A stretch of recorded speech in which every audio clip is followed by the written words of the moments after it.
My fiancé rang me from LA at 2 in the morning. My card just got declined at the club. Send me $3,000 right now or they're going to detain me.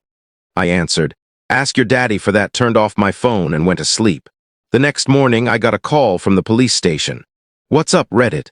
Turns out my fiancé finally learned I'm not her on-demand bailout fund, and her reaction was exactly what you'd expect.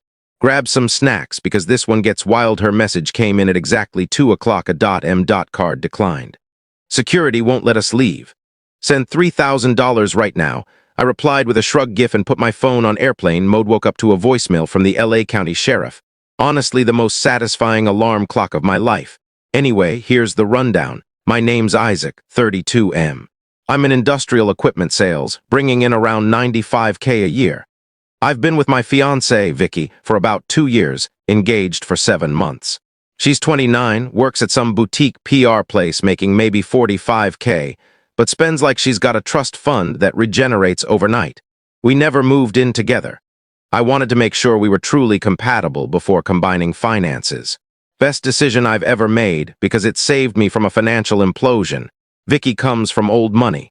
Her grandfather made millions in commercial real estate. Think country clubs, beach houses, private ski trips, but her family cut her off about 3 years ago. She always dodged the details, something about refusing to join the family business and dating guys they didn't approve of. According to her, they were controlling. According to everyone else, well, the pattern speaks for itself. From day one, her spending habits were obvious. Designer everything. Her apartment looked like a showroom filled with stuff worth more than my entire truck. She'd casually say things like, I grabbed this bag for $2,000 like it was gum at a checkout stand. Then 2 weeks later ask me to cover dinner because she hadn't gotten paid yet. About 4 months in, we hit a fancy steakhouse she wanted to try. Bill comes about $210 for the two of us. She just kept scrolling Instagram while I reached for it. Not even a pretend wallet search. On the drive home, I asked about it, and she acted shocked, like I'd accused her of something insane. Then she said she thought I was cheating because I suggested going out, except she'd made the reservation herself. That became a theme. She'd plan expensive outings, and when the check arrived, suddenly she was broke. 2 months later, she mentioned needing new brakes. I recommended a decent mechanic. Next thing I know, she took her car to the dealership, $1,400, then asked me to spot her $300 for rent. I loaned it. She paid me back 4 months later, and only because I reminded her 3 times. Then came Bali. Around month 8, she pitched a week-long trip. I said it sounded nice, but we'd need to budget. She looked at me like I'd suggested we vacation in a dumpster. Why would we save? Put it on a credit card like everyone else. That was my cue to run, but I convinced myself I could teach her financial responsibility. Spoiler. I could not. The worst was the comparisons. Constant little digs about her exes taking her to Cabo twice or buying her random Tiffany jewelry, just because. Never directly asking for those things, just making sure I knew I wasn't matching the lifestyle provided by trust fund dudes and guys swimming in family money. My best friend Rai called it early. We were grabbing wings when I mentioned her spending. And he said, bro, she's gonna drain your bank account and blame you for it when you're broke.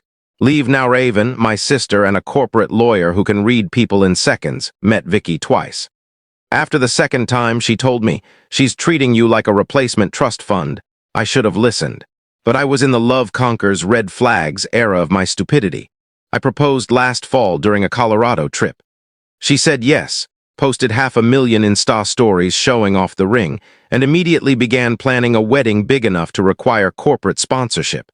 That's when the real financial nightmare began. And don't get me started on her friend group. 4 sorority girls who married into money and treat spending cash like a competitive sport. Allison, Courtney, Megan, and Paige. None of them work. Their entire personality revolves around burning through their husbands' bank accounts and flexing it online. These women were ruthless. Sneaky, calculated mean girl energy that made Vicky feel like trash whenever she couldn't keep up. At Allison's birthday dinner back in March, I saw it firsthand. 2 straight hours of bragging about purchases like they were war medals. Courtney. New $7,500 purse. Megan. Planning a full kitchen remodel. Paige.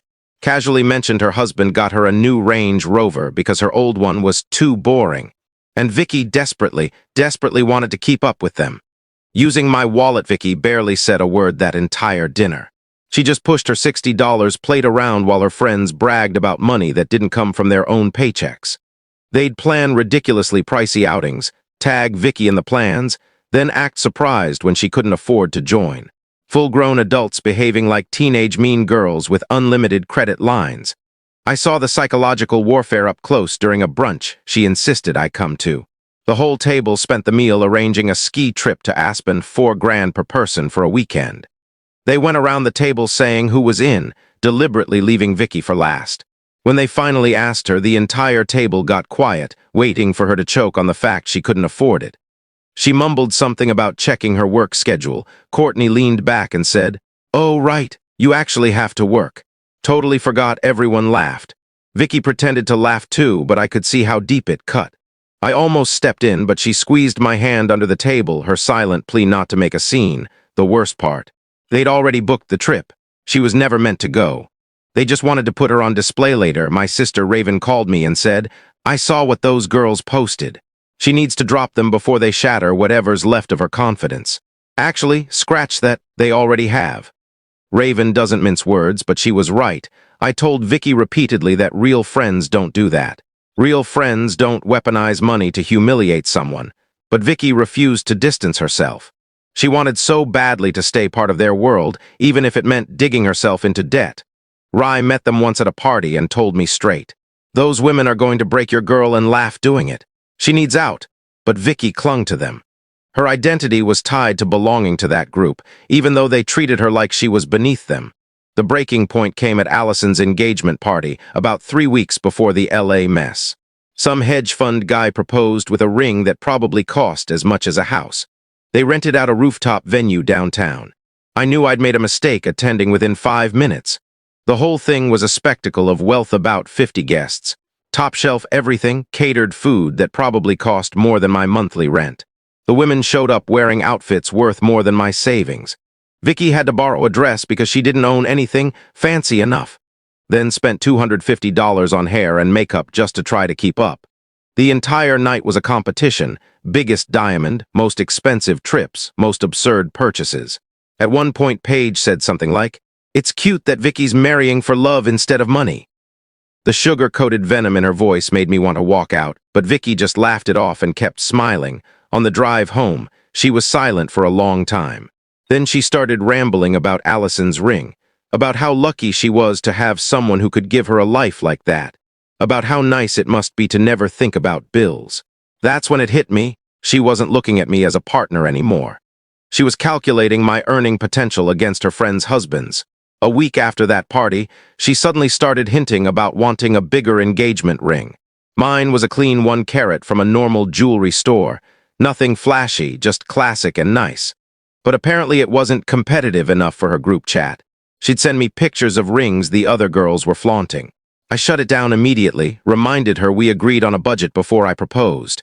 She acted like it was no big deal, but I overheard her on the phone complaining to Courtney that she was embarrassed by my budget ring. That one stung. She dropped the ring stuff after I made it clear I wasn't upgrading anything. But 2 weeks ago she announced, not asked, announced, that she was planning her bachelorette trip to LA. Flights, hotel, clubs, everything already in motion with the girls. When I asked how much it would cost, she dodged. Then finally admitted it was around $3,500 per person. I actually laughed. Not to be cruel, it just sounded so unbelievable. I told her if she wanted to go, she'd have to pay for it herself because I wasn't financing that circus. She exploded. Said I was controlling. Said a real partner would want her to enjoy one big weekend with her friends. Said I was embarrassing her by making her look poor. Then she shoved her phone in my face, showing me the group chat. All the girls confirming their spots, bragging about outfits, linking rooftop bars in LA. Everyone's going, she yelled. And I'm going to be the only one staying home because my fiancé wants to humiliate me. I reminded her calmly that we'd talked about financial compatibility before the engagement. And I meant what I said. She could pick the LA trip or she could pick being engaged. I wasn't paying for both. She stormed out and stayed at Courtney's for 4 days. No calls, no texts, absolute silence while they probably planned how to pressure me into giving in. When she finally came back, she told me she fixed it. Her dad agreed to pay for the trip, as long as she promised to be more responsible. I was instantly skeptical. This was the same woman who'd sworn her parents cut her off years ago. Now suddenly her dad was throwing thousands at a bachelorette trip. She kept insisting they help with milestones, and that starting a new chapter mattered to them. I didn't believe a word, but if her dad wanted to fund her party weekend, that was between them. At least my bank account wasn't involved. The trip was Thursday through Sunday. She packed like she was leaving for a month, 2 giant suitcases, a stuffed carry-on full of makeup, jewelry, and outfits she planned down to the minute. I hadn't seen her this excited in ages. Ray came over the night before she flew out. We were sitting on my patio when he said, "You know this trip is going to blow up, right?" I told him I wasn't worried. Worst case, she came home broke and learned a lesson. He just smirked. "Nah, man. You're about to avoid a catastrophe." Watch, he was right. More right than either of us realized. Thursday morning, Vicky headed to the airport. Within minutes, the Instagram stories began: airport cocktails, first-class seats that she definitely hadn't budgeted for, glam selfies with her friends. The red flags were immediate that night. Dinner at Nabu Malibu. The table was covered in high-end sushi and bottles that cost rent money. Friday. Private pool cabanas at a Beverly Hills hotel, the kind that run $800 plus a day, with staff bringing anything you want.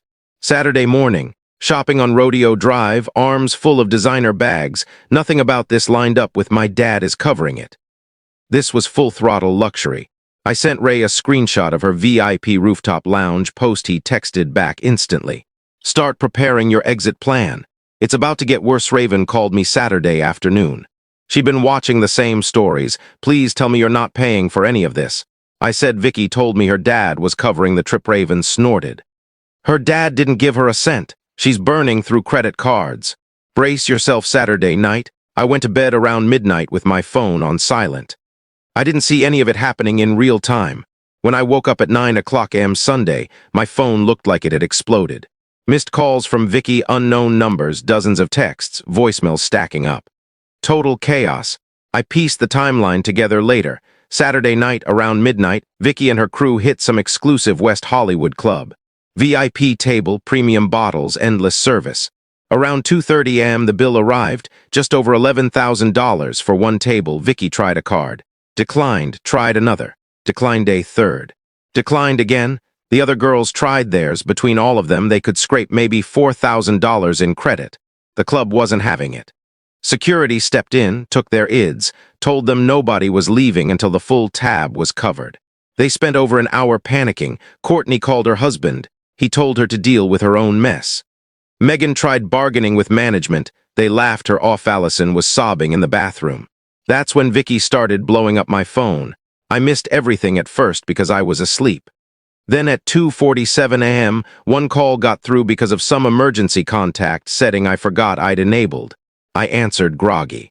Heard music blasting behind her and Vicky screaming into the phone. She skipped hello completely. My card declined. Security won't let us leave. Venmo me $3,000 right now or they're calling the cops. I sat straight up. What are you talking about? We ran up a tab at the club. No one's cards are working. They took our IDs. I need you to send money right now or we're getting arrested. Everything clicked at once. I thought your dad was paying for the trip. He gave me money for the flights and hotel, but we overspent. My cards are maxed and the girls can't cover it. Please, please help me. $8,000 to solve a problem you created because you lied about having money. I said. She started crying. I messed up, but I need help now. We can sort the rest out later. That's when the switch flipped for me. Call your dad. Silence except for club music. Then I added, you lied about him paying for anything, didn't you? This whole trip is on credit cards. More silence. Finally, she said, please. I'm begging you, I'm not your ATM. Figure it out, she snapped. Are you seriously doing this? I'm your fiancé. When someone you love lies about thousands of dollars, you learn who they really are. Call your dad. I hung up, turned my phone off. Went back to sleep. When I turned it back on around 9 a.m., it lit up instantly. Dozens of missed calls, a pile of unread texts, and voicemails. I didn't bother listening to her last message. Sent around 8 a.m. said, I will never forgive you. You're disgusting. Around 10:30, my phone rang again. LA number. I picked up. Is this Isaac Whitham? Yeah, who's this? Deputy Lopez, LA County Sheriff's Department. We have your fiancée, Vicky Bryant, in custody. She asked us to contact you. I almost laughed. She'd actually managed to get herself arrested over a club tab she couldn't pay. What are the charges? theft of services, and disorderly conduct. She and 4 other women ran up a big bill, couldn't pay, and your fiancé got combative with deputies. Bail is $1,500. The club is also seeking around $11,000 in restitution. I'm not covering any of it, I said. She created this mess. There was a long pause, sir. Are you sure she has family? They can help. After I hung up, I called Rye. Please tell me you didn't bail her out. Not a cent, I said. Rye burst out laughing. Good. End it already, am. I started pulling screenshots from her Instagram and her friends' posts. Bottle service, shopping, fancy dinners, all of it. Then her Venmo. Public payments to clubs, car rentals, designer stores, with captions like best weekend ever. Saved everything. Raven called later. Document everything. Already on it. While packing her things, Rye found a credit card statement hidden under the sink showing she was already $14,000 in debt before the LA trip. Then more receipts, Gucci, Balenciaga, luxury shopping I'd never seen. Even a notebook tracking which cards she'd maxed out. The picture was clear. She was drowning in debt long before this weekend. By Sunday night, I had her belongings boxed up and a folder full of receipts. I called her parents and told them we were ending the engagement. They sounded more relieved than shocked. Monday morning, I dropped her things at their house with a note, Vicky's belongings. Engagement terminated. Right on cue, her friend posted some Instagram rant about toxic men. Didn't name me, but it was obvious. So I posted my prepared response. Since stories are being shared, here are the facts with timestamps. Attached every screenshot, Instagram posts, Venmo charges, club bills. Sometimes consequences look like abandonment to people who have never faced them. And that was that. Ray threw the screenshots on his story with the caption, "Y'all really defending this?" Within an hour, the whole vibe changed. People who were ready to drag me started asking questions. Her friend group went silent. 2 days later, mutuals told me they were distancing themselves. Courtney kicked her from the group chat. Megan unfollowed. Allison posted something about cutting off drama. The funniest part. Paige's husband saw the club bill and the arrest report. He thought he'd helped pay for a normal bachelorette weekend, not a felony-level spending spree. He banned Paige from seeing Vicky and made her pay him back. Now she was mad at Vicky too, but the ring drama started Tuesday. Vicky's mom called. Her dad had bailated her out and she wanted her stuff. I told her everything had already been dropped off. Then she asked about the ring. She says it was a gift. No, I said. It was a conditional engagement ring. She can return it or I can report it stolen. 2 hours later, her dad called, trying to negotiate. I repeated myself. He finally said, "I'll have her give it back." He showed up Wednesday afternoon, handed me the ring without a word, and left. I went straight to the jeweler and got my full $6,000 refund. When Ray heard, he nearly fell out of his chair. Cold-blooded, respect. That's when Raven arrived with the bombshell. So, you know Vicky's PR job? I nodded. Well, her boss follows me. She saw the LA screenshots. I didn't say anything. She connected the dots herself. Sure enough, Thursday morning Vicky's roommate texted. She'd been fired for social media misconduct and misrepresenting the company. By the end of 1 week, Vicky had gotten arrested, picked up over $15K in debt, lost her fiancé, lost the ring, lost her job, been dropped by her entire friend group, moved back in with her parents at 29, and I felt nothing but relief. Thursday night, my doorbell rang. Camera showed Vicky on the porch, exhausted and desperate. "Don't answer." Raven said wasn't planning on it. She knocked, rang, begged, pounded. I ignored all of it. She texted nonstop afterward. I didn't open a single message. Friday morning, her friends tried one last attack. Posts about men abandoning women and financial abuse. Ray answered with one line. "Since we're talking financial abuse, here's someone hiding $14K of debt while planning a wedding. Y'all sure this is the hill you want to die on?" Those posts disappeared fast. Vicky called from different numbers all weekend. I blocked everyone. 2 weeks later, life finally felt normal again. Work, gym, hanging with Ray and Raven, peaceful for the first time in months. Friday night, Ray dragged me out to a new rooftop lounge. Raven was meeting us with her coworkers. I didn't really want to go, but figured it was time to act like a functioning human again. The place was nice. Good music, good crowd, city lights. Ray and I grabbed food and went to meet Raven's group in the back. We were just talking when I suddenly heard her voice slice through the noise. "Are you kidding me right now?" I turned. Vicky was standing about 10 feet away. Hair a mess, makeup smeared, looking like she'd run through a storm. Megan and Paige were behind her, trying to hold her back. She stormed over, nearly slipping in her heels. You've ignored me for 2 weeks. We're talking. Now the entire section went silent. Vicky, leave, I said.